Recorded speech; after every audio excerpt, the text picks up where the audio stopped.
now. Welcome to this hybrid meeting of Angus Council. I would like to remind all attendees that this meeting is being recorded and webcast live on the Council's YouTube channel. I have agreed the attendance of some members remotely, and I would remind all remote attendees to mute their microphones when not speaking. I would ask you that I'd advise you that an emergency motion in relation to the SSEN Transmission East Coast projects has been received out with the clear 7 days notice in terms of Standing Order 25.1. I will come back to this matter in due course. Moving on, apologies for absence. Yes, Provost, an apology from Councillor Fotheringham. Thank you very much. Declarations of interest and statements of transparency. Councillor Durno. Statement. We're going to take one. We'll take one at a time. Councillor Durno. Statement of transparency. My daughter works for OVO, which is a company that works with SSM. Sorry. So are you planning to leave the meeting at that time? Or? No. OK, that's fine. Thank you. Councillor Cheap, I think you had your hand up. Yes, thank you, Provost. I'd like to declare an interest in agenda items 12 and 14, report number 19423 and 19523, as I am a trustee director of Christie Golf Links Management Company Limited, and I will leave the room and take no part in the debate. Thank you. Any further? Nobody from... Right, OK. So, minutes of Council and committees. The minute of Council meeting of the 11th of May 2023. That minutes for approval. Thank you. Minutes of committees, minutes B to K, are for noting. Are we noting? Thank you. Motions in terms of standing... on to number 4. Motions in terms of Standing Order 25.1. Ban to disposable vapes in Scotland. Councillor Cowdy will speak to our motion. And do you have a seconder? Councillor? Councillor Devine. Right, thank you. That's great. Councillor Cowdy, you have 3 minutes. Colleagues, youth vaping is fast becoming an epidemic amongst children, and I fear that if action is not taken, we will find ourselves sleepwalking into a crisis. Those are not my words. They are the words of the Royal College of Paediatrics and Child Health, who said earlier this month that the UK government should, without a doubt, ban disposable e-cigarettes.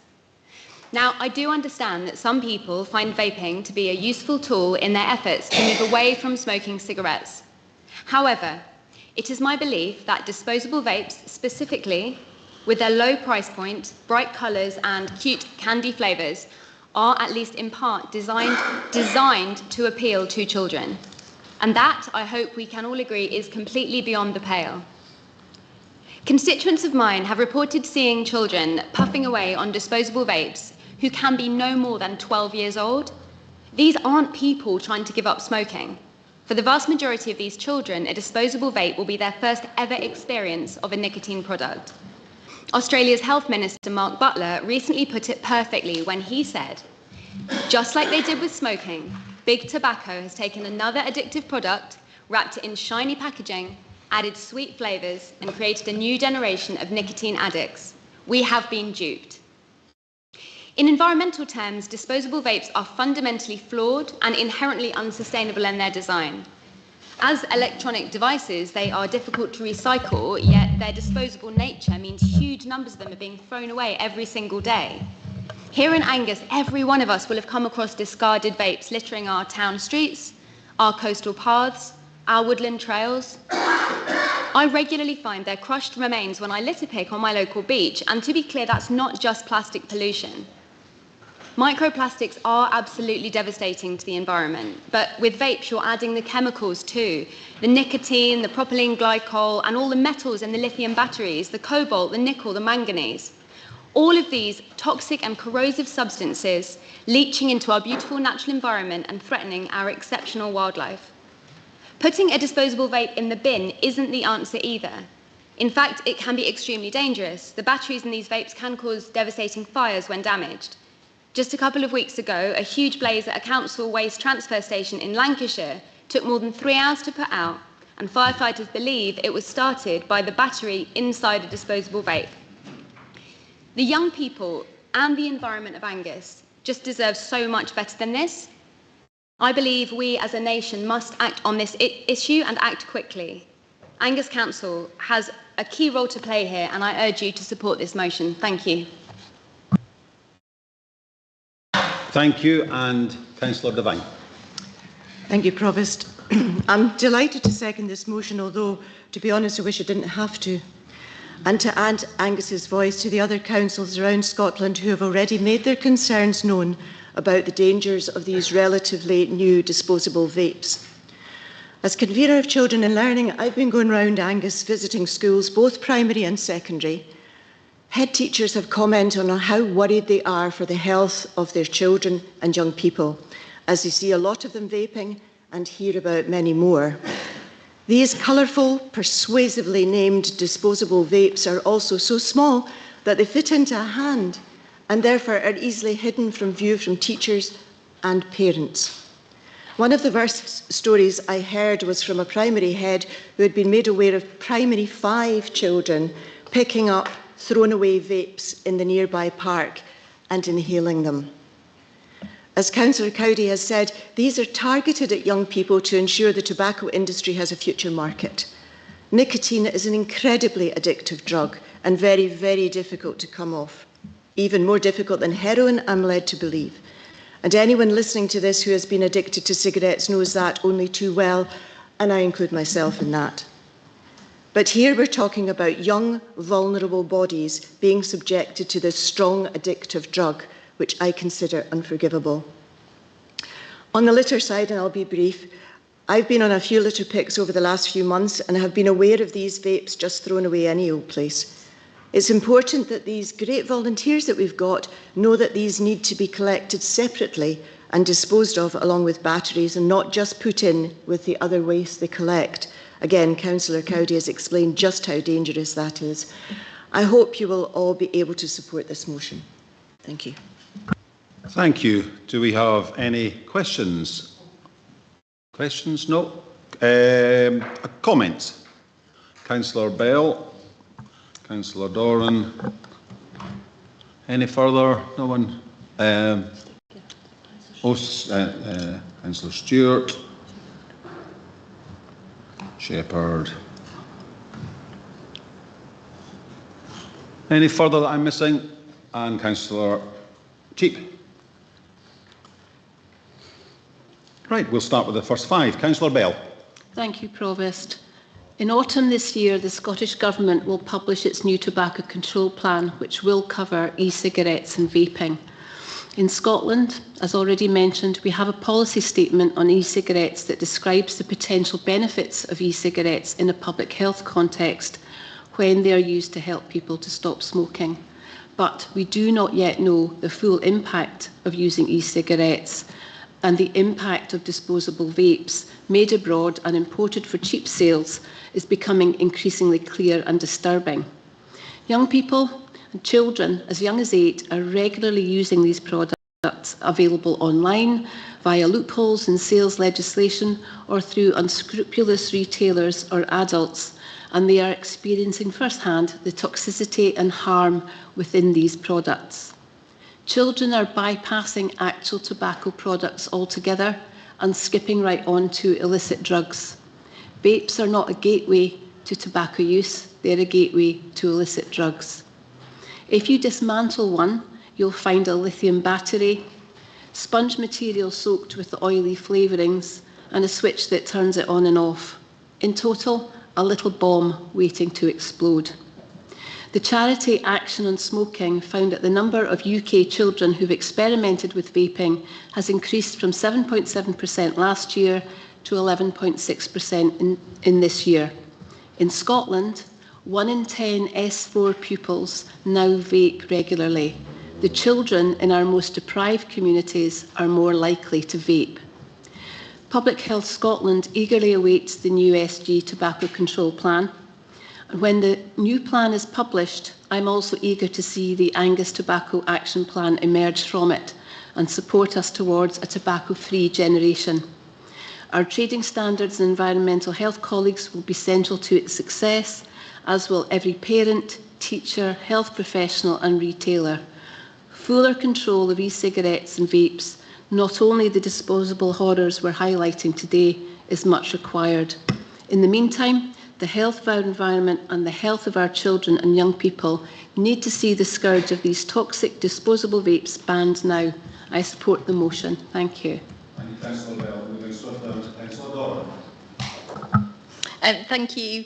I just wanted to say that I will support this motion.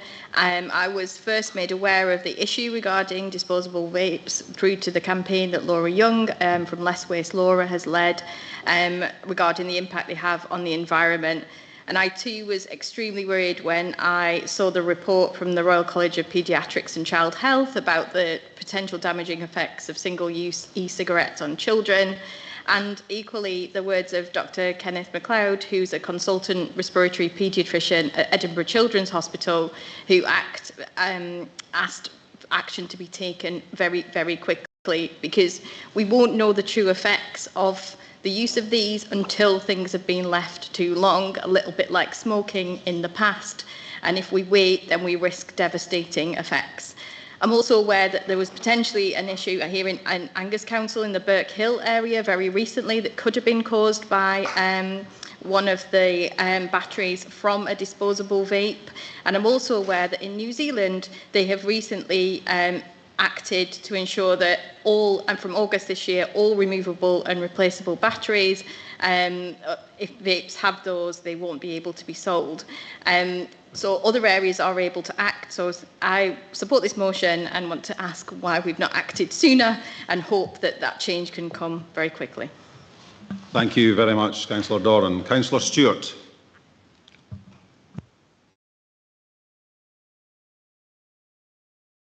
Can you unmute Councillor Stewart? We can't hear you. No, we still can't.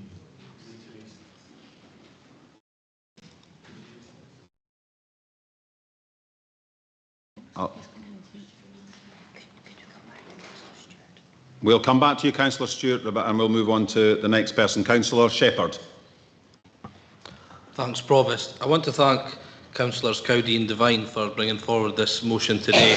I have a young daughter who's 2.5 years old, and I feel the way the things are at the moment, we're not giving our young people a fair chance. That the market's not fit for purpose when it comes to vapes. The way they're marketed, and the disposable vapes being available in all the colours and things that are.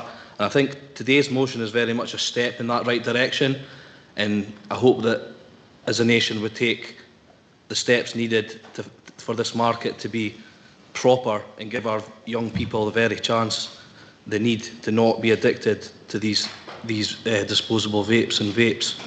So I would like to thank them again and hope the market changes and it gives our young people a fair chance. Thank you. Thank you, Councillor Shepherd. Councillor Cheap.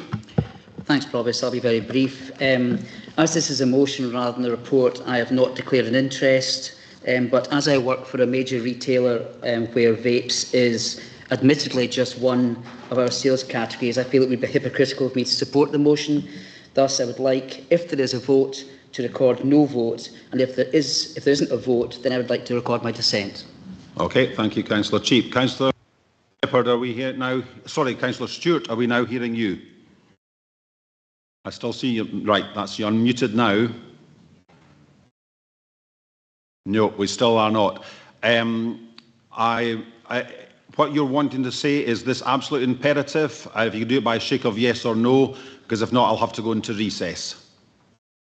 Right, thank you very much for that, Councillor Stewart. Thank you. Sorry, are we agreeing this motion? Thank you.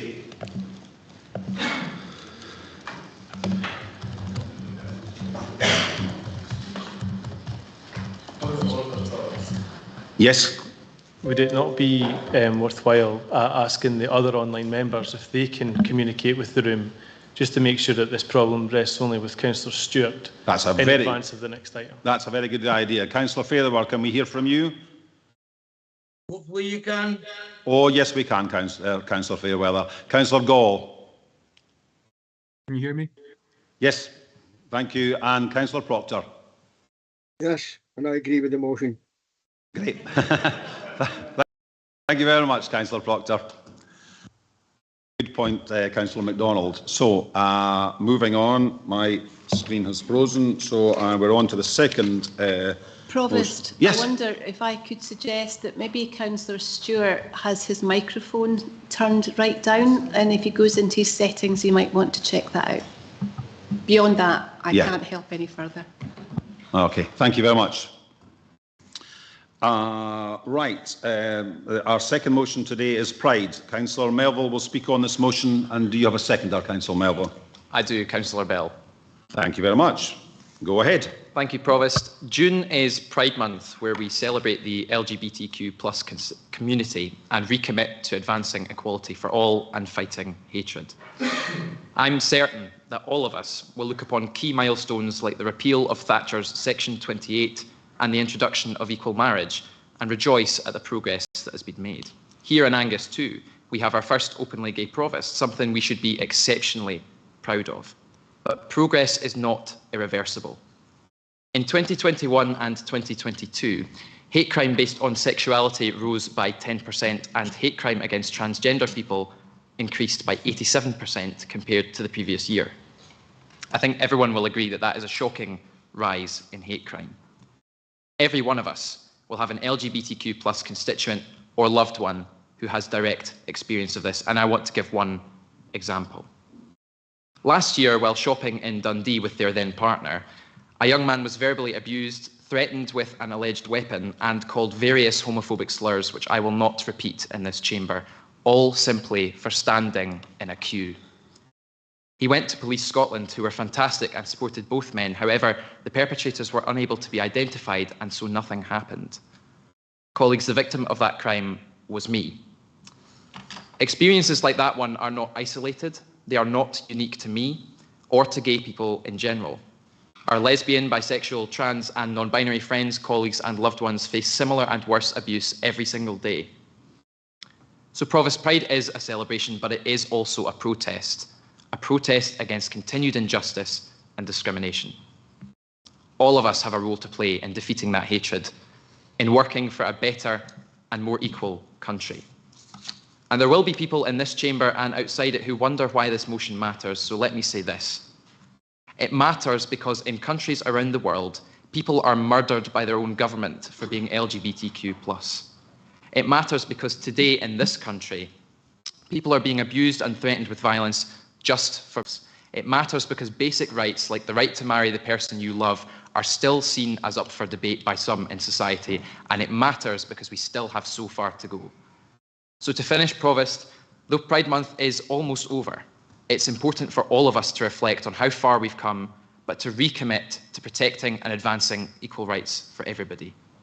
We have the opportunity today to say to our LGBTQ+ constituents, friends and loved ones, we see you, we value you, and we stand with you. I sincerely hope we all take it, and I move the motion in my name. Thank you very much. Thank you very much, Councillor Melville. And Councillor Bell is seconding. Thank you, Provost. I want to share this with you. Be careful who you hate. It could be someone you love. It was shared with me earlier this week by a mum who is a constituent and who has loved and supported her family member who is gay and was, in fact, pivotal during lockdown in helping to set up a support group to help other parents navigate their way through supporting their LGBTQIA+ children. Pride Month is not about a bunch of letters on a page, in a tweet, or as a statistic in hate crime reports. It's about real people. Everyone is someone's bairn, or sibling, or cousin, uncle, aunt, friend, neighbour, colleague, student, pupil, or constituent. When we talk in abstract terms, and often dehumanising terms, about people who are LGBTQIA+, it can be hard to see the person behind the label. But we owe it to ourselves and to each other to educate ourselves. Everyone is a person of value who deserves the opportunity to be themselves and to realise their full potential. Pride Month is of value because it helps us to celebrate diversity. I want to highlight a couple of organisations. The first one is Under One Rainbow, which launched in Angus in October last year and provides support, information and a safe space online for young people who identify as LGBTQIA+. Under One Rainbow also supports families in the recognition that everyone is on a journey of discovery and exploration, and there has been an absence of support for parents, like the mum I mentioned, who want to love and help their child. I also wish to highlight another relatively new organisation, Fighting with Pride. Fighting with Pride is a new military charity set up on the 20th anniversary of the lifting of the gay ban in the UK's armed forces, only lifted in January 2000, addressing the appalling bullying, stigmatisation and criminalisation of LGBT+ people in the military. If this was you as a veteran, please know there is support out there for you. In legal terms, that change occurred on a specific date, but we all know how long it takes to change entrenched attitudes and behaviours. Fighting with Pride aims to restore the military covenant and bring this community back into the military. The Armed Forces Covenant is a promise between the people of the UK, the government and those who serve or have served in the armed forces that they and their families are treated fairly.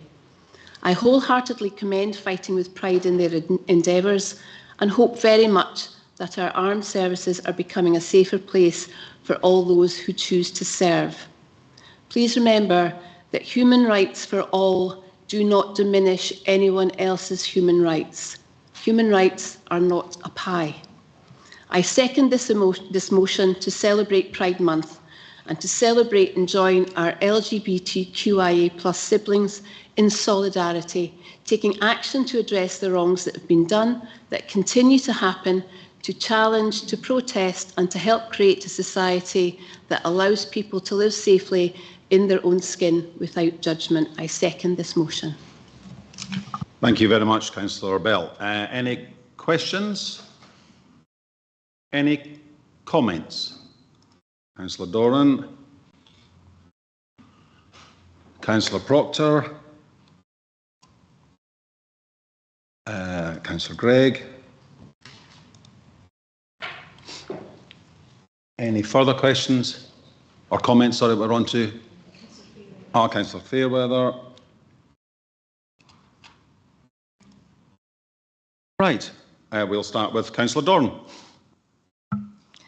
Thank you. I wanted to publicly kind of note my full support for this motion. It does matter. It is really important, and thank you for bringing this motion forward today. I myself want to kind of learn more, and Pride Month always reminds me to do that as someone who hopes to act as an ally. And under what I've been thinking is whether or not we could do more in Angus and to support people during this time, as a lot of activity seems to be concentrated in city centre areas as well. So that would be my only comment. Thank you. Thank you very much, Councillor Dorn. Councillor Proctor, online. Thanks very much, Provost. Just to comment on Councillor Bell's part about the Armed Forces and the Covenant. 40 years I served in the Armed Forces, it was actually illegal to be gay.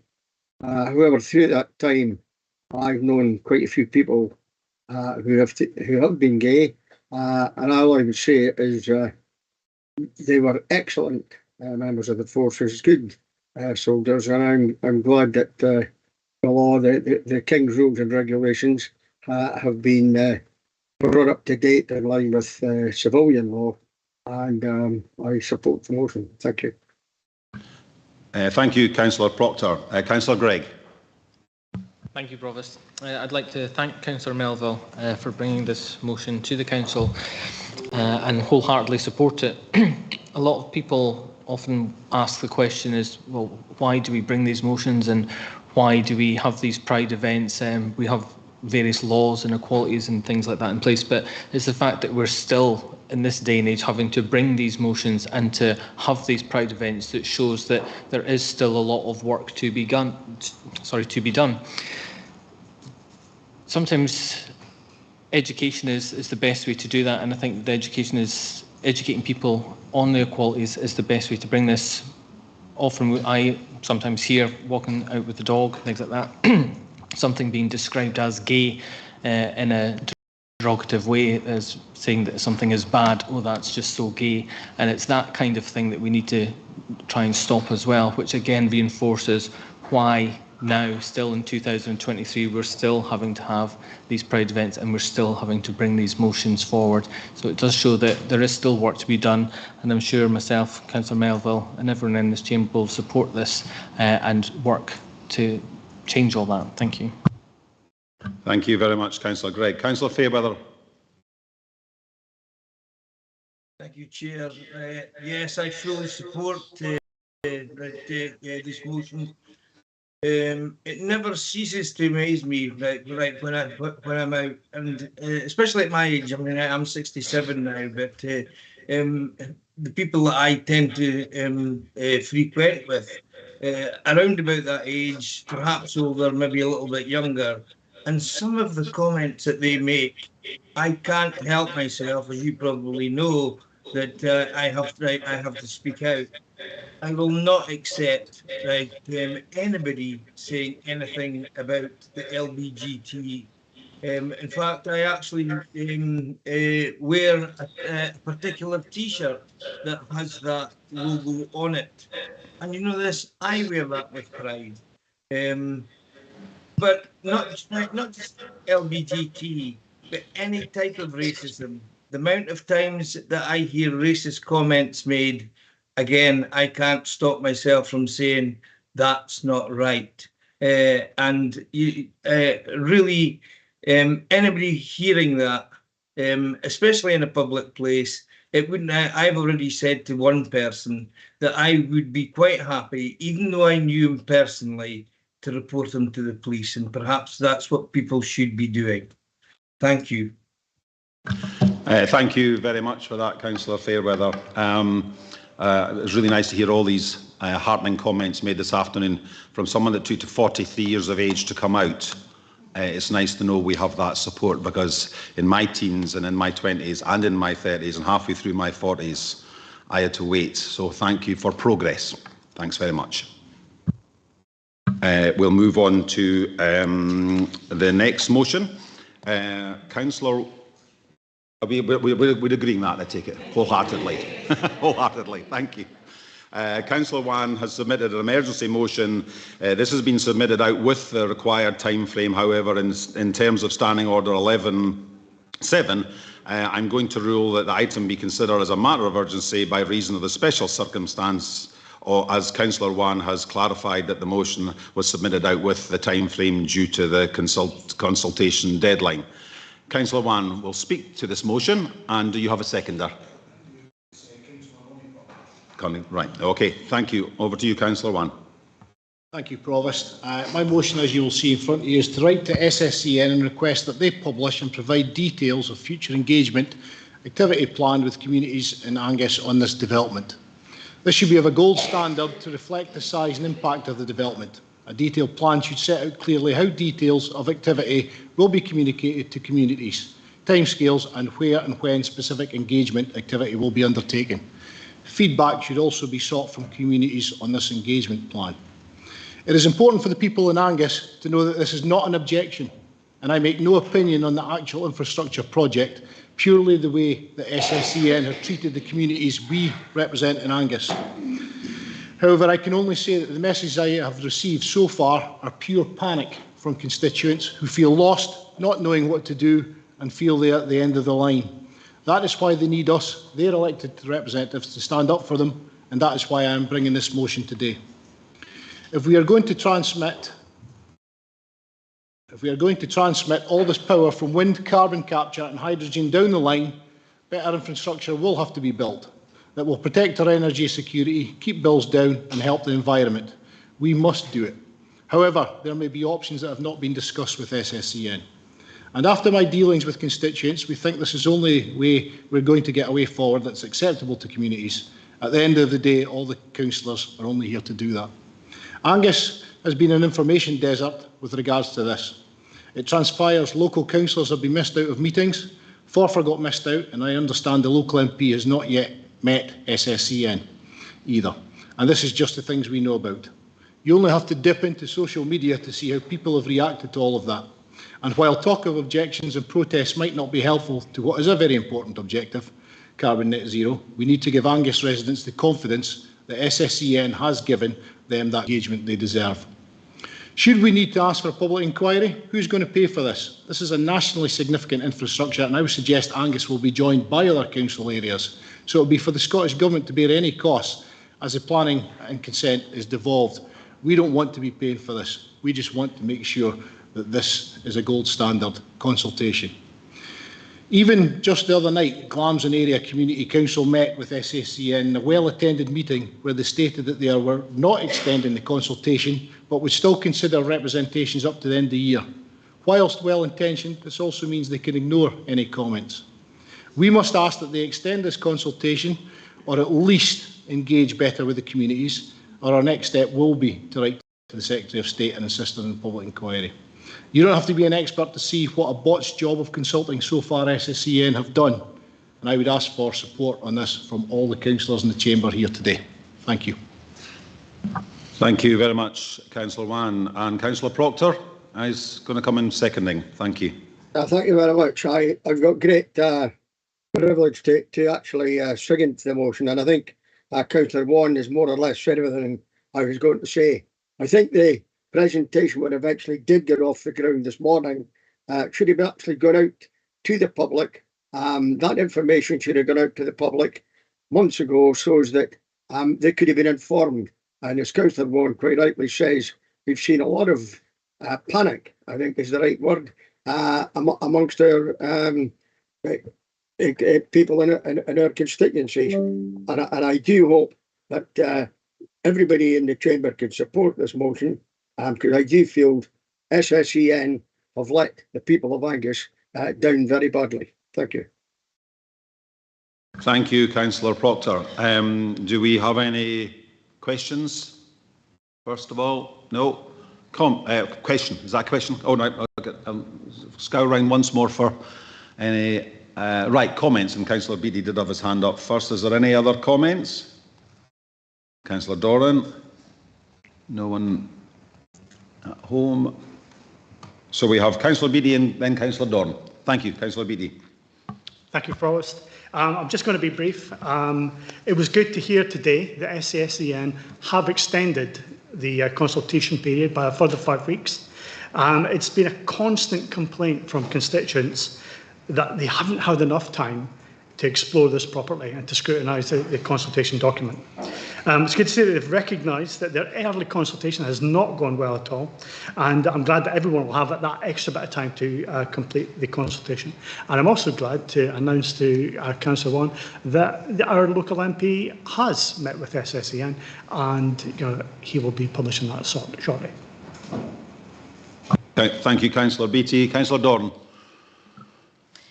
Thank you. I think that mostly being covered in terms of the support for this. Welcome that the engagement it has been extended so that there's longer for people to feed into this. And I think it is important that it's clear what engagement is taking place, where it's taking place and when, so that people can properly take part in that process and make their views known. Thanks. Thank you. Any further comments? Anyone from at home? I'm thinking of us, Councillor Fairweather, in the early years, well over about 11 to 15 years ago, where the big saying was consultation, consultation, consultation. So let's make sure that that continues. Thank you very much indeed. Agreed.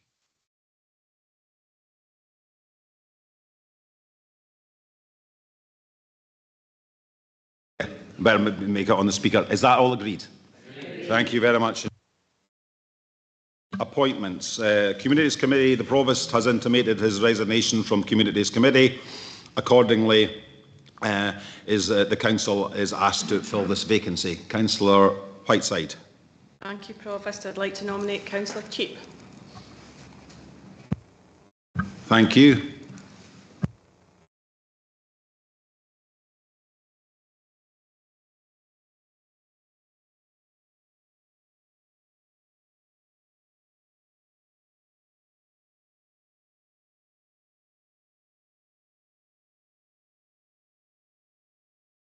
My apologies, sorry. Councillor Cheap has intimated his resignation from Policy and Resources Committee. Accordingly, the Council is asked to fill this vacancy. Councillor Whiteside. Thank you, Provost. I'd like to nominate you, Councillor Brian Boyd, to fill that position. Thank you very much. Have you a seconder? Councillor.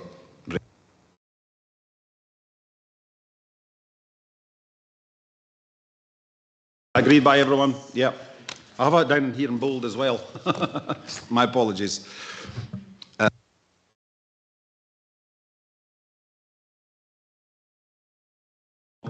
Provost, sorry, you don't have... Yeah, thank you. Sorry, not having a good day today. Appointment of the elected members to the Sustainable Energy and Climate Action Planning Steering Group, and I defer to the clerk to confirm the position regarding the nominations. Thank you. Thank you, Provost. As members are aware, membership of committees and subcommittees shall give effect to the principles of political balance, and in the past this council has adopted that approach also. It would therefore be that it isn't actually stated in the report, but I would therefore suggest that the membership is 2 members of the administration group and 1 member of the opposition. Thank you for that. So with that in mind, can I have 2 nominations? Yeah. Thank you, Provost. I'd like to nominate Councillor Cowdy and Councillor Devine from administration. And do you have a seconder? Councillor Breeze. Councillor Wan? Yes, our nomination would be Councillor Ronnie Proctor, seconded by Ian McLaren. By Ian McLaren. Thank you very much indeed. And that's the nominations. Is that all agreed? Agreed. Thank you. Number 7, financial outcome and draft accounts update, and Ian Lorimer is to talk on this report. Thank you, Ian.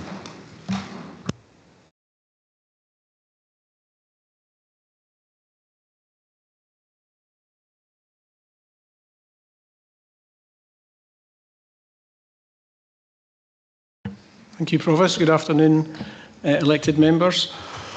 I suppose there's evidence of how quickly a financial year goes by. It doesn't seem that long since we were setting the budget for financial year 22-23, and here we are talking about the final results for that year. So the report does summarise the results for what is now last financial year. It covers all of the activities across all of our revenue budgets, capital budgets, general fund, housing services, and provides a brief explanation of the variances compared to that budget. A few unique things this year, which has made comparisons a little bit more complicated. Additional funding for humanitarian work for Ukraine, and there was a report to Policy and Resources, I think, in the last cycle in relation to that, and also in relation to capital funding for the for part of the 22-23 staff pay deal. So that's created a little bit of differences that we wouldn't normally see. Position is also significantly affected by ring-fence grants, the unspent elements of which are can't be used for other purposes and need to be carried forward. Now, we had been projecting a saving against the budget for financial year 22-23 when Council agreed the 23-24 budget back in March. And the reasons for that are outlined in the report, but we're about 3 million better off than where we'd expected to be in March. So that provides an additional boost to our reserves position for use in future years. Overall, our reserves have increased by 14.4 million over the year. That is in large part due to the change in the accounting policy in relation to service concession contracts, which you might remember fondly from when we set the budget. But as outlined in the report, most of that increase is committed for future use. The report is mainly for noting as it's factual information, but there is a couple of recommendations seeking approval in relation to the carrying forward of some of the unspent money from 22-23 into the current financial year. That's for specific projects and budget issues that are listed in Appendix E.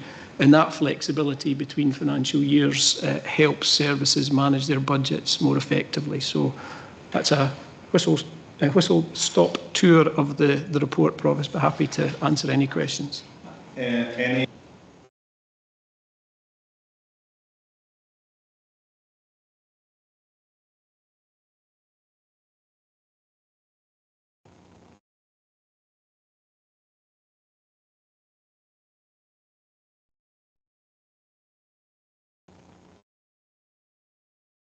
We'll now start with Councillor Meakin. Thank you, Provost.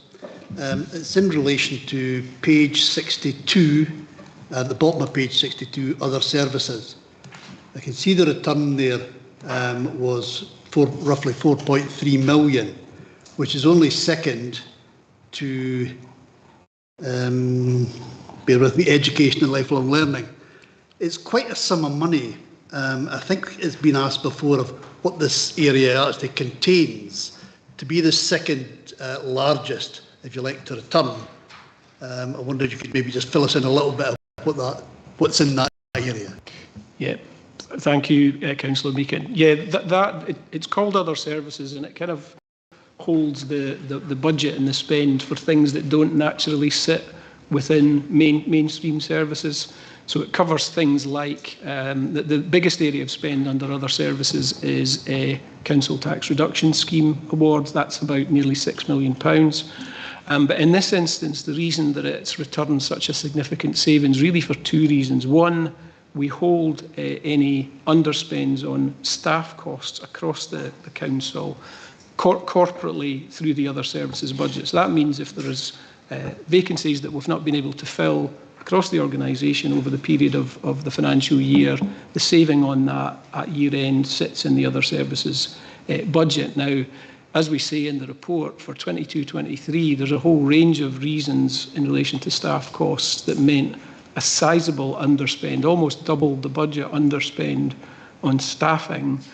That's good, I suppose, in a way financially, but it does mean that the organisation has been trying to deliver its services with a lot less staff. We've had difficulty filling posts across a whole range of services for a whole variety of reasons. So staffing underspends is one element, and also the other big element for 22-23 was in relation to the interest income that we earn on our cash balances. Now, as we heard today, there's another increase in interest rate. That pushes up borrowing costs. But what it means is that the interest that we can earn on our surplus cash has risen very significantly over the course of the year, and that's given us just over £1.1 million of additional income that we had not budgeted for.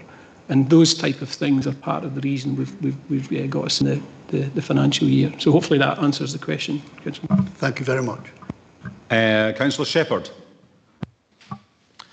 Thanks, Provost. Just on page 74 of the report, referring to the resource link systems costs part in the table, I believe it says we're now committed to resource link going forward with a further cost of around £60,000. I was just wondering how we came to that, and also were other options considered? Just in general, do we feel that further papers should be brought forward with options on alternatives? Because I know there's been some issues with password access and things like that. There's been some issues I'm aware of with resource link. So just some feedback on that as well would be great. Thanks. Thanks, Councillor Shepherd. Yeah, the resource link system, for those that don't know, is essentially our payroll and HR system. So it is a core system that the council uses to do its business. We've used resource link for quite a number of years. It is fully integrated with our other systems, for example, our financial ledger. As because you imagine, payroll information goes from that resource link system into our financial ledger. So there's a lot of integration in relation to that. It would be a substantial undertaking to move away from that, to change one of our core systems. It's the responsibility of the HR director in terms of the system itself. So I'm probably not best placed to comment on the detail of the system's use in that regard. But I do know we have just signed up to a new contract, so we will be committed to that for some years to come. ResourceLink, I understand, is also used by a number of other councils, and it does provide us with an opportunity potentially to partner with other councils as well if we have that system. Thank you. Councillor Devine's next. Thanks, Provost. I think this is really a question for Mr Daly. On page 69, it's under improvements, and they were saying there were some issues with allocated projects on footpath works, and I'm just hoping that you're going to be able to tell me that some of these have been caught up with, because there is a great deal of concern out there with people with mobility issues, particularly with wheelchairs and mobility scooters. If I could maybe just come in first, Provost. So this is in relation to what happened there. Footpath work for our housing account. So it's not our mainstream footpaths. This is work that for footpaths, I guess, in that our housing revenue account wish to be done. I don't see Alison Smith on the call, so I'm not sure who else would be best able to answer that. But happy to take that one away, Councillor Devine, and try and get an update on it. Yeah, that would be helpful. Thank you. Thank you. Councillor Bell had her hand up next. Thank you, Provost. Yeah, and also on page 74, the second box up around the PAM Assist contract. Obviously, we've had a huge focus on the health and well-being of our staff, and I think this is a really valued service. I note in the box that a procurement process is due to take place, but I really just wanted a bit of assurance that we will continue to provide a staff wellbeing service, and I wondered if you are any further forward in identifying the appropriate budget for that. Thanks. Thanks, Councillor Bell. I think the intention would be to continue that service. What's proposed here gives us a funding solution for that for the current financial year, but that to be continued thereafter would have to be come forward, I think, as a budget issue for financial year 24-25. So would need to be considered funding and ongoing provision considered as part of next year's budget setting. Thank you, Councillor Doran.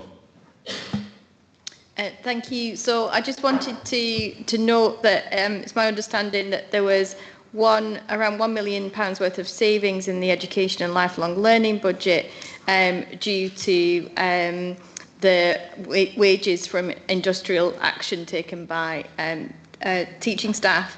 And just to confirm that money is then going into the kind of reserves, and that's where that money is going at the minute. And if so, is potential in the future that money can be used for the benefit of our communities, particularly young people or those of school age, to give them experiences or opportunities of something that could be done going forward. So I just wanted to confirm that. Thanks, Councillor Doran. Yes, so any underspend that we have, unless it's part of devolved school management budgets, which are retained by schools, but underspends generally across our budgets, if they're unused and they're not used for carry forwards as part of it as being proposed in this report, would fall into our reserves, so they're not lost. They're there in our reserves and then available to be used for whatever further purpose council determines should be that those should be used for. Some of those purposes are ring-fenced, some of them are not. And what we're saying in the report is taking the totality of all of the things that have happened across all of our budgets for last year. We've got something like 3 to 3.5 million of additional reserves that we hadn't expected to have when we set the budget in March. So that provides us with flexibility to do a number of things into the future. I would, of course, say that our financial pressures have not gone away. We know that there are significant further savings have to be made into future years. So that additional one-off money in our reserves is helpful to have. But it's not a solution in terms of our ongoing financial challenges. Right, moving on to comments. Any comments? I've had his hand up first. No one at home. Councillor Duff. Yeah, thanks, Provost. I'll just be very brief. I just wanted to thank Gillian Woodcock and Ian Lorimer for the report. Obviously, as Mr. Lorimer said, it's a satisfactory position. The council's reserves look very large, but as Mr. Lorimer said, much of that is assigned to many tasks, including balancing the budget over the next few years using the strategy that was articulated at the budget meeting. And in terms of the unallocated reserves, they're really quite small. And I would suggest, given the very difficult financial choppy waters we're going through, we need to be extremely prudent about how we use those going forward. Thank you.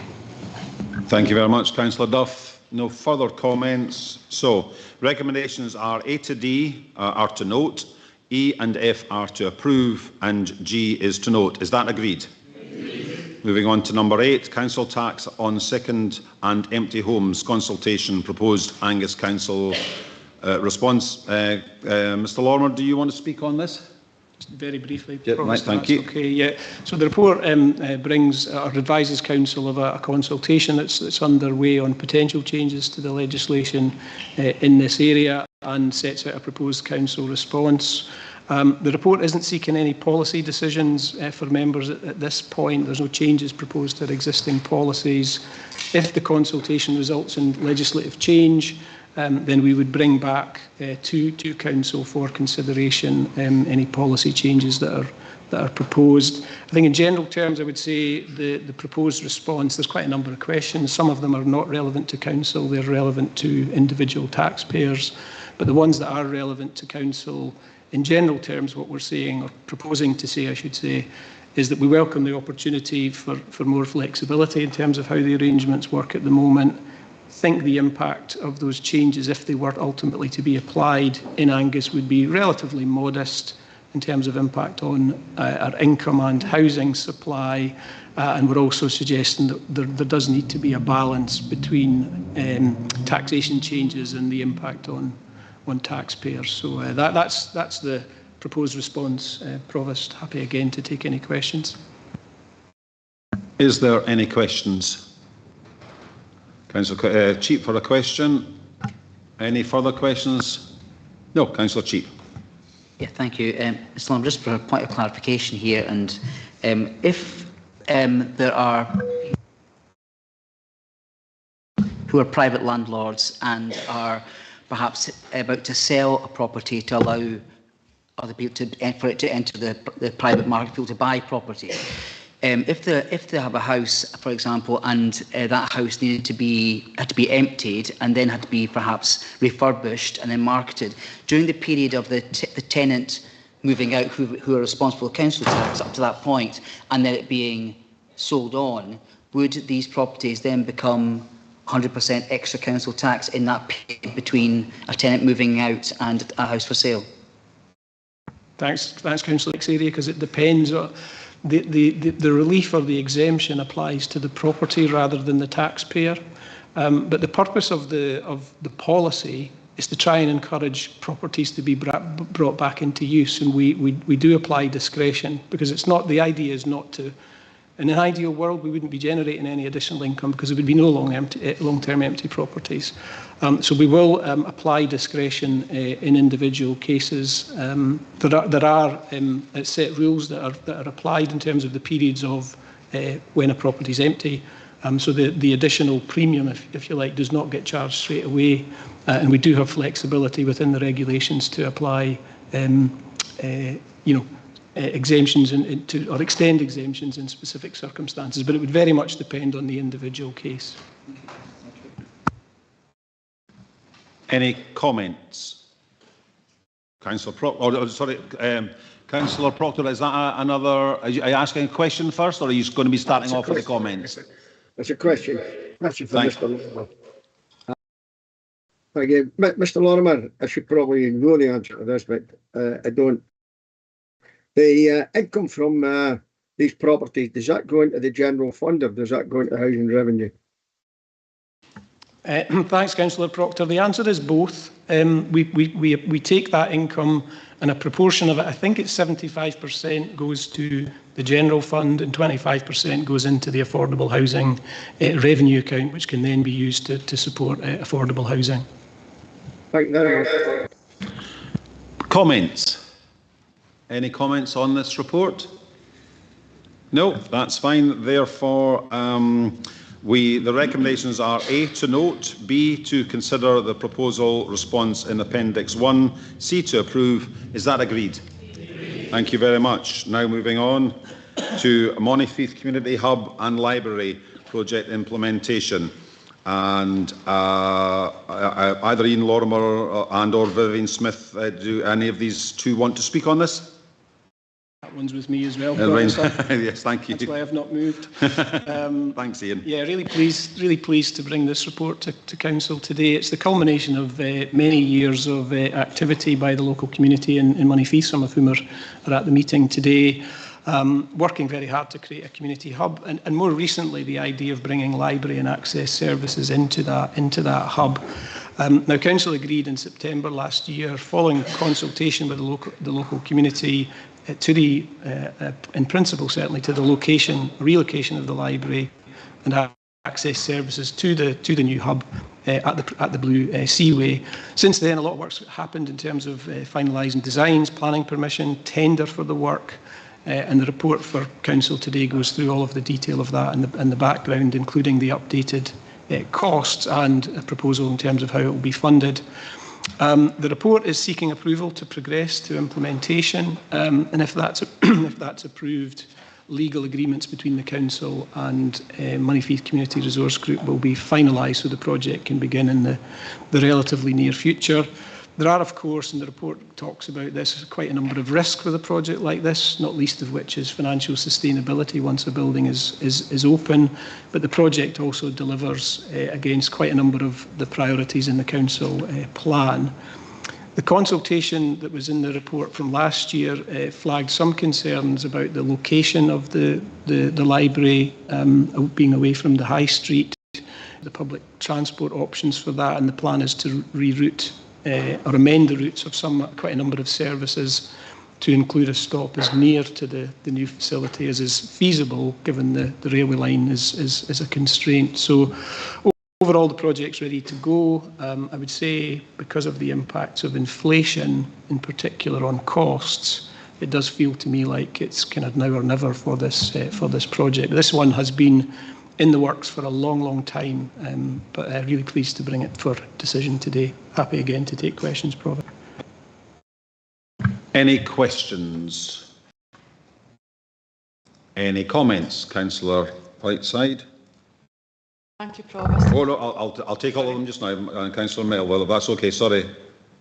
Councillor Melville, Councillor Speed, and then Doran, and then nobody at home. Oh, your question. Right, well, we will go back. Right, we will go back to questions. Councillor Speed. Yep. Thanks, Provost. So yeah, I think huge kind of praise and acknowledgement for the hard work and drive from the residents of Monteith. And I was in Monteith last Friday attending the Befrienders AGM.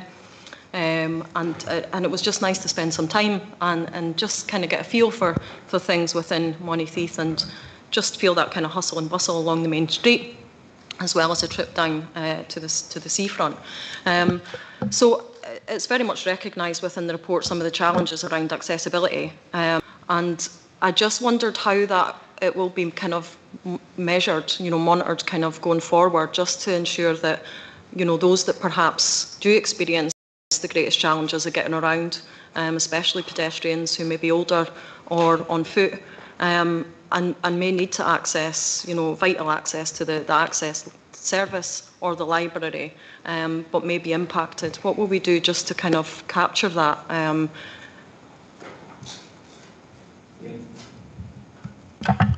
I'll pick that one up, Councillor Speed. Very good points, really helpful. If you're happy, I can take that away and work up how we would best do that to feed back to Council. Yeah. Great. Finally, no more comments. More questions. More questions. No. Therefore, comments. Councillor Whiteside.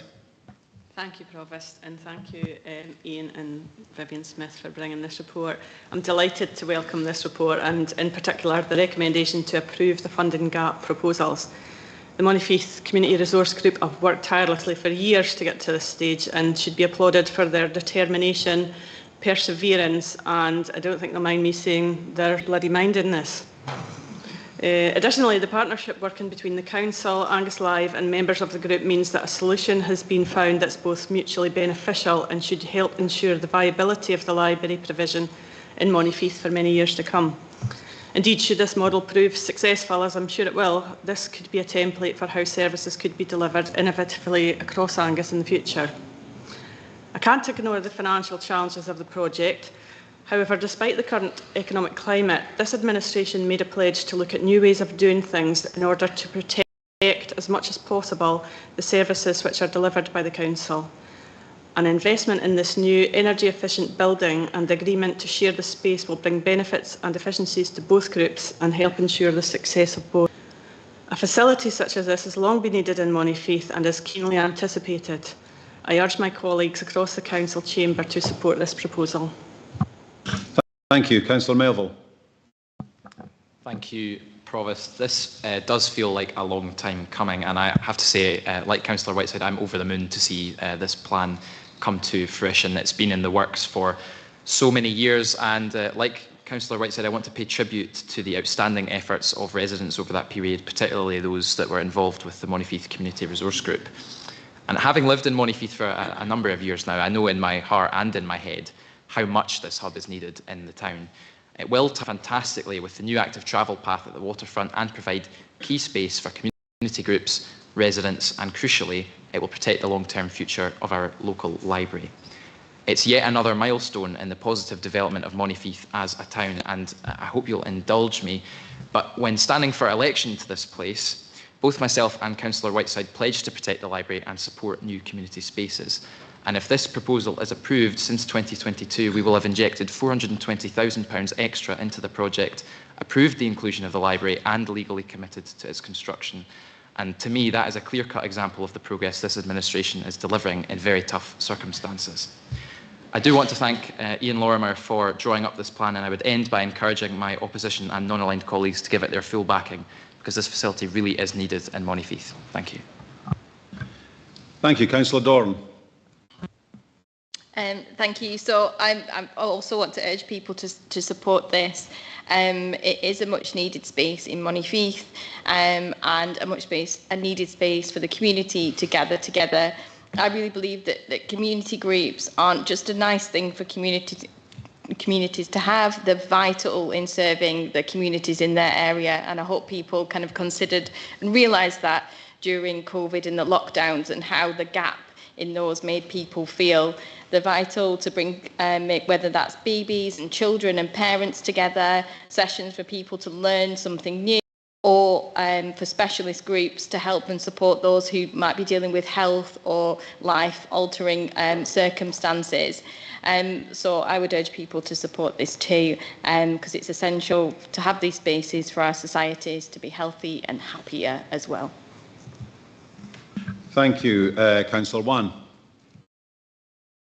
Thank you, Provost. And I would just like to speak on behalf of the main opposition group here and pay tribute to all the folk that helped get this over the line. And I would also just like to say to Councillor Melville, we certainly do support this and think that the leader of the council saying that the community should get together with the council is a great idea. And I would urge more communities to actually look at initiatives like this. And just as a final say, obviously one of my previous colleagues who didn't get voted back in this time, Councillor Salmond, was quite important in this as well. We're getting the backing from the council to yourselves. So I would just like to pay tribute as well for the last administration and the foresight to really speak to the community and get these things going. So thank you very much. Sorry, thank you, Councillor Wan. Councillor Breeze. Yes, thanks, Provost. This is a big extra chunk of money, and I'm a councillor representing Montrose, and many might think, well, why would you be agreeing to this? But this is an investment, and without this extra money, this project will not go ahead.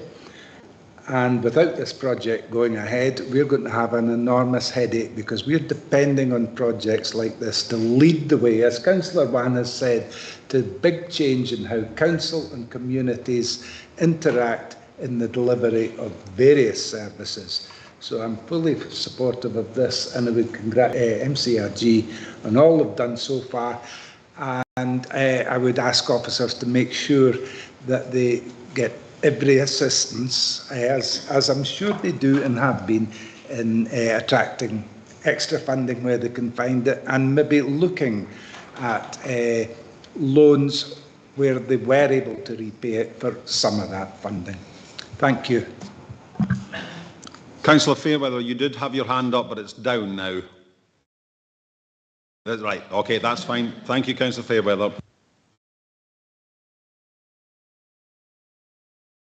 Therefore, with no further questions, can we note 1 to 5, approve 6, agree 7 and 8, approve 9, agree 10 and note 11? Is that agreed?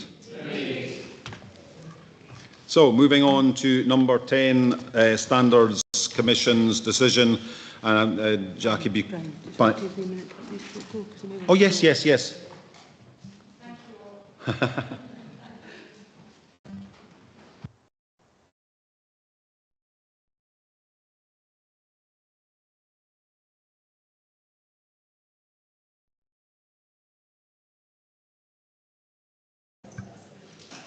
Right, Standards Commission, Jackie Buchanan to lead on this. Thank you, Provost. In terms of the Ethical Standards Public Life Scotland Act, the Council requires to consider within 3 months the terms of a written decision issued by the Standards Commission relative to a councillor at Angus Council. The details are there in terms of the recommendation. Thank you, Provost. Thank you. Is that noted? Thank you. Number 11, protocol of hybrid meetings, and again Jackie Buchanan will speak on this. Thank you. Thank you, Provost. Members will be aware for some time now we've been operating a system of hybrid meetings. We deliberately allowed the system to bed in before confirming any rules. It's just really a protocol in terms of how we deal with members coming in remotely.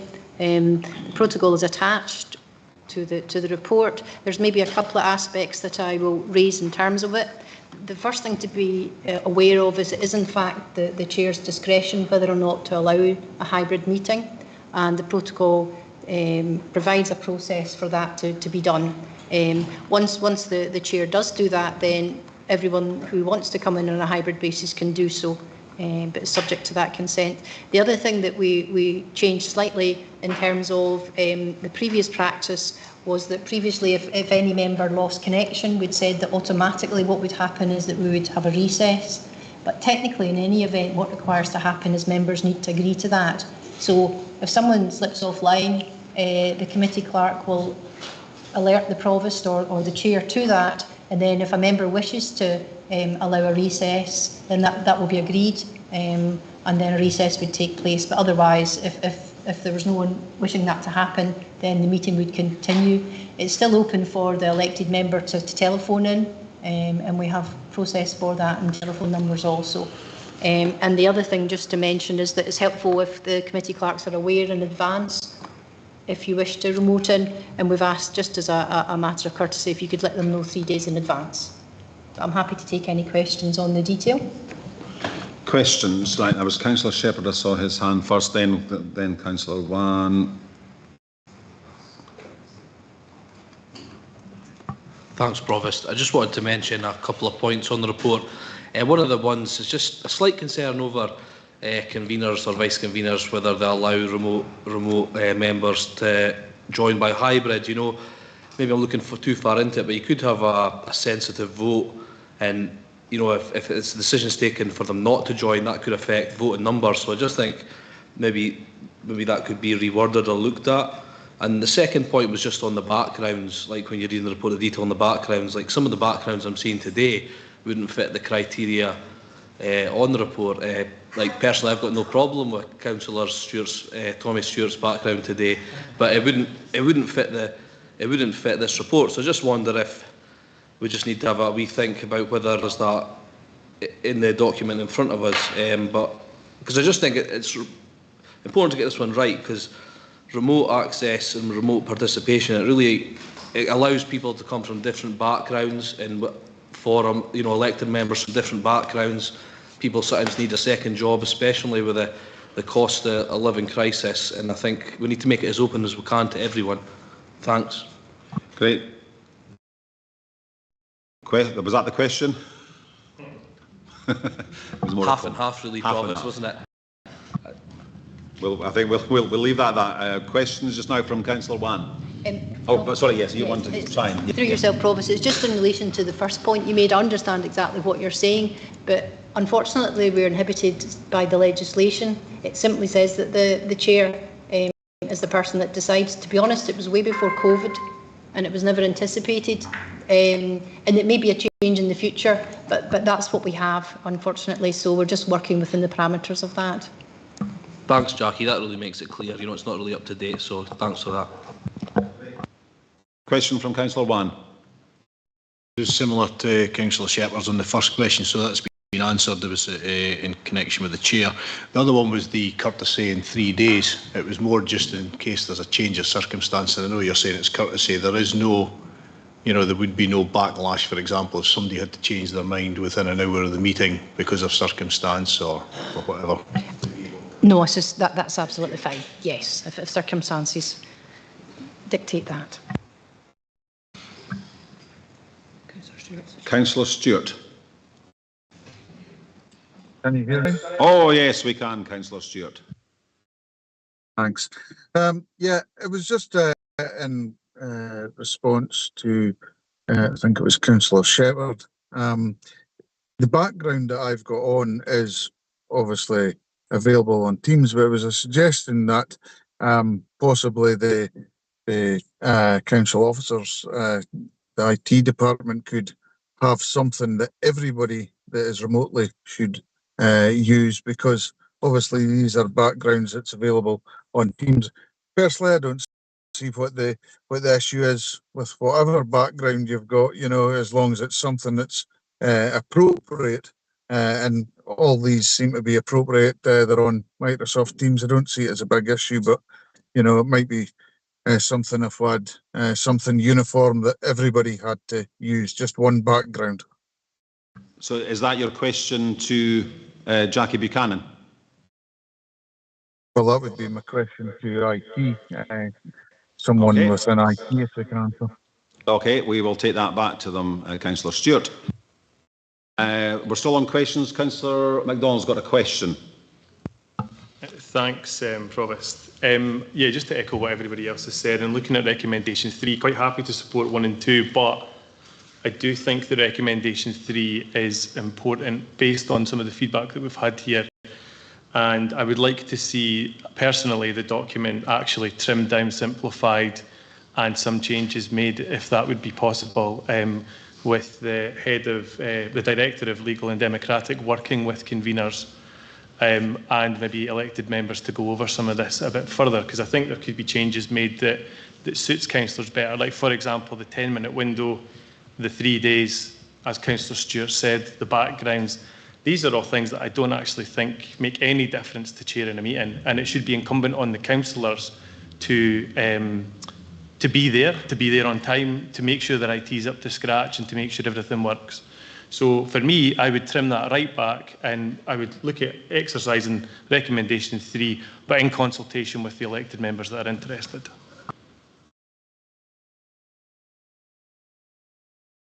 Okay. Thank you for your question, Councillor MacDonald. In terms of the protocol, the front of the document narrates that we would do it within 6 months. Conscious that this is relatively new in terms of the way we've been dealing with council meetings, and happy to take on members in terms of their views in relation to any review of that. In relation to Councillor Stewart's comment, there is in fact a provision in the protocol that suggests that either it's a blurred background or alternatively one of the corporate backgrounds that we have. So in relation to that, we could certainly make those available for elected members. If you don't have those, we could arrange for IT to do that. Thank you. Yeah, supplementary. Could you make supplementary and... For what purpose is that required? The whole point of this is for what purpose is that background provision actually required? It's not an offensive background, looks all right. I don't think it needs to be prescribed. That was my sort of query about asking about if we could be in consultation. Through yourself, Provost, I was simply responding to what Councillor Stewart asked in relation to his question, but as I said, we could certainly take on board your comments in relation to review if you wish to do that. The only restriction they have, of course, is in terms of any political colours or political support. Clearly, I'm not suggesting for a minute we've got that just now, but certainly from a legislative perspective, that's the only restriction. And other than that, it's really for members to agree, so quite happy to look to do that.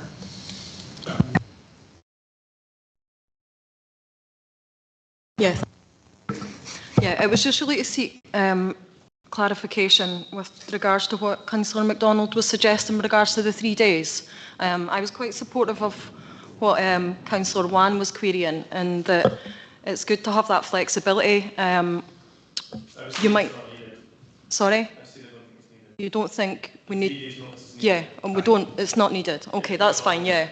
I think that's the beauty of the hybrid meetings, isn't it? In that, for me personally, I prefer to be here. However, unforeseen circumstances do pop up. Thanks. So, moving on to comment, unless there's any more, last comment on questions. Right, no, comments. So that was Councillor Braze, then Councillor Doran.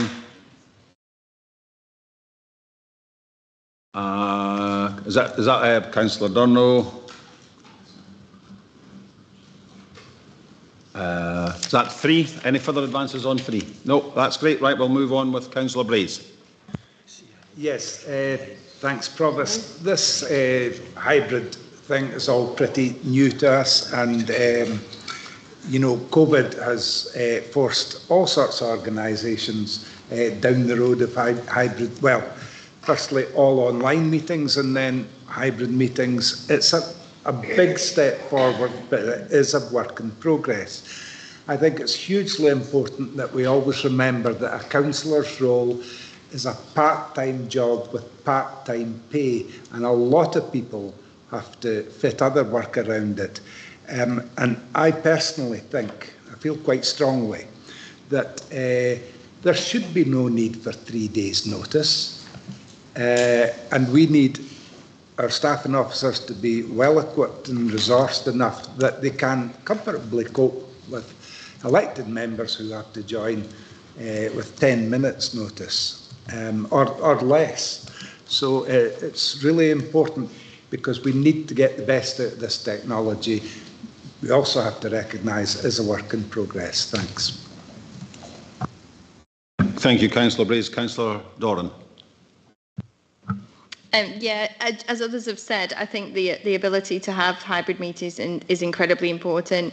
It was a big factor in me taking a step forward and getting involved if it wasn't for the flexibility. So maintaining that is really important, and allowing that to happen is just really good. I'm not going to raise anything else because I think it's just been covered. So thanks.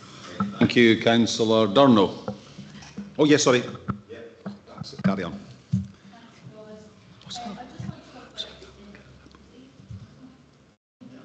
Oh, okay. Thanks, Provost. I just want to talk about DMRC. We have a lot of site visits, and I feel like the technology is out there that we should be using, because in other industries they have doctors that can do operations from India to here. We have house builders that can do planning, showing people houses virtually, you know, online. And we do have a technology now that when we're out on a site, that we could show other people what we're looking at while we're in a field, and they can watch it at home, even if you want to use drone technology, since we're doing the new drone technology park. But I really do think we'll have to move at this, because we'll have councillors, you know, running all around the country, using petrol, you know, to see site visits, and you know, you may be just at the site for 10 minutes. So I think maybe we need to look at the technology for site visits, especially as we're losing members on site and when we really need them in committee for making decisions. So if somebody could look at that, that would be wonderful. Thank you.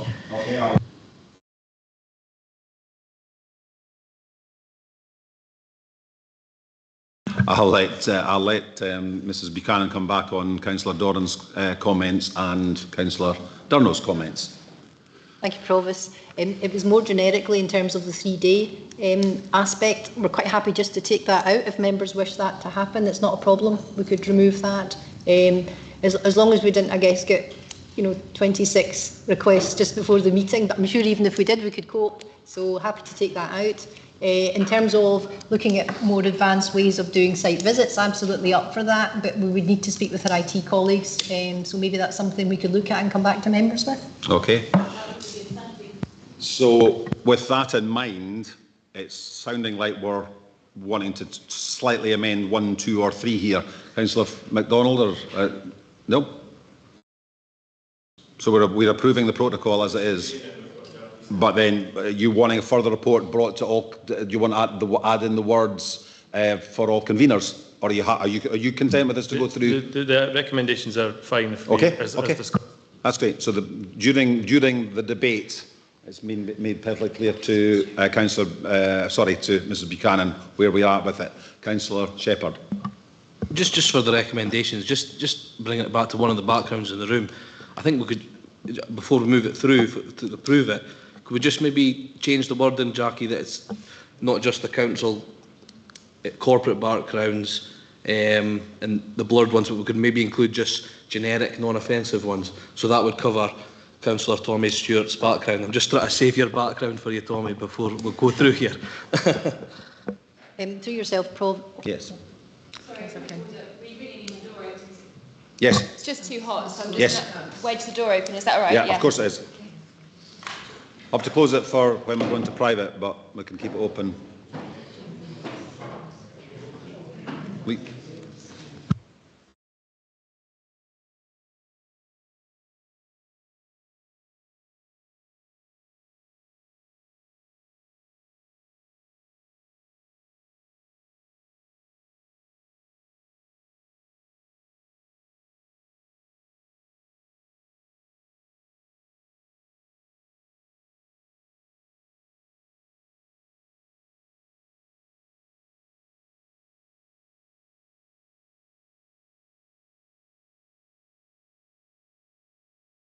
Right, okay. Right. Thank you, members. Can I suggest that since we're going to review the protocol in any event, that we accept the recommendations and therefore come back with the various points that have been raised and perhaps others that come to mind once you've had an opportunity to consider. Thank you.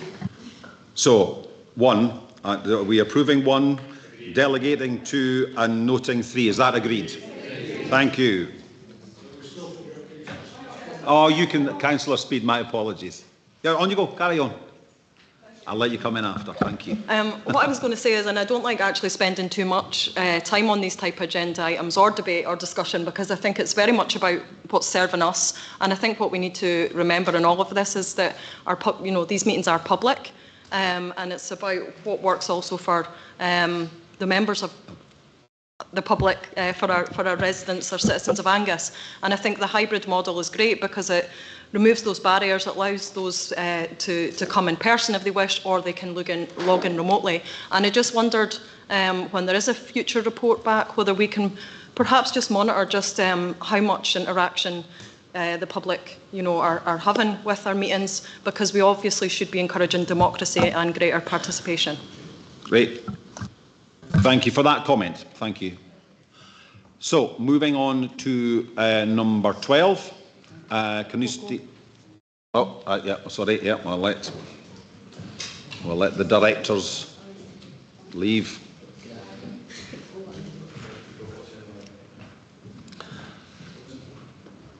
Right. So, we are moving on to number 12, Canusty Golf Provision, Future Arrangements Update, and Jackie Buchanan is to speak on this one.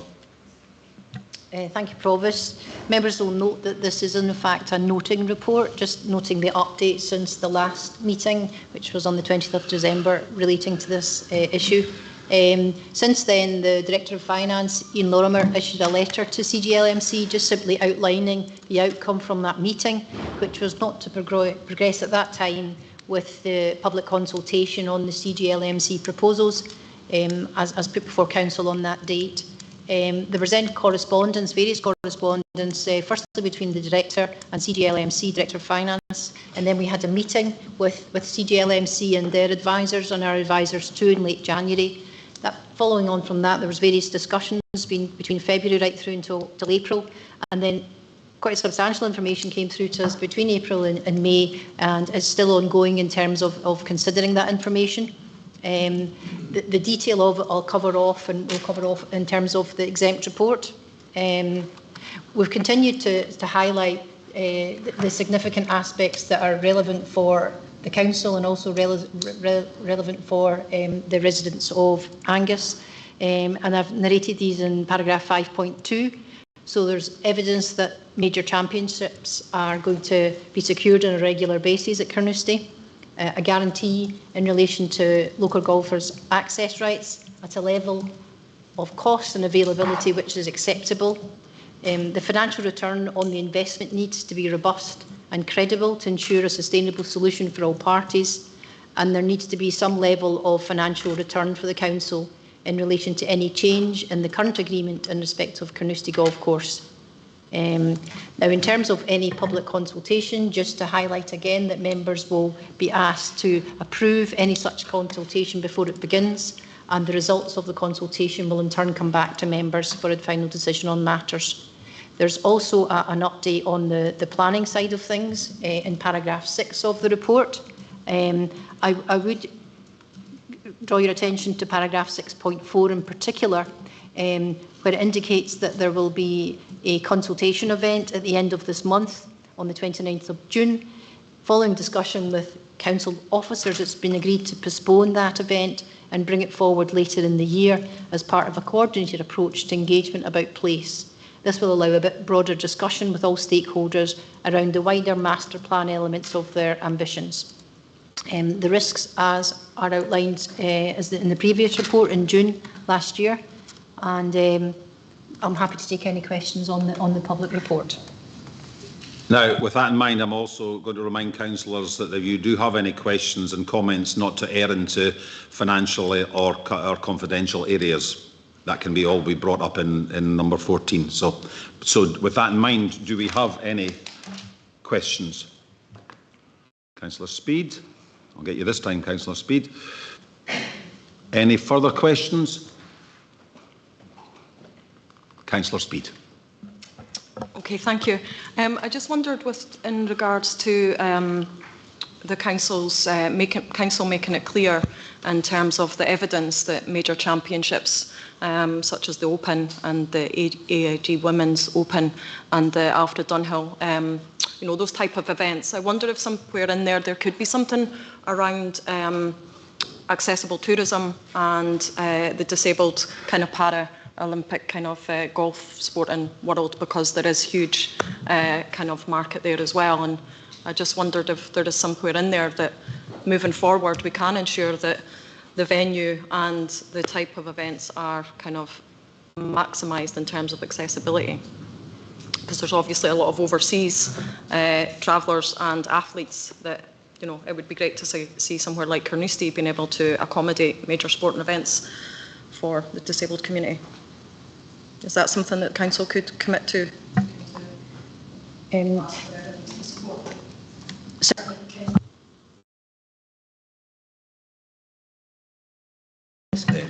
Sorry, it's something that we could ask in terms of ongoing negotiations with CGLMC and the investor. Comments? No, that's fine. Thank you very much. So is the update noted? Thank you very much. So possible exclusion of public and press. The Council will be asked to consider in terms of Standing Order 28.2 whether the public and press should be excluded during consideration of the following item so as to avoid a disclosure of information which is exempt in terms of Part 1 of Schedule 7A to the Local Government Scotland Act 1973. Is that agreed? Agreed. Thank you. Can we turn off the live stream, please? Thank you.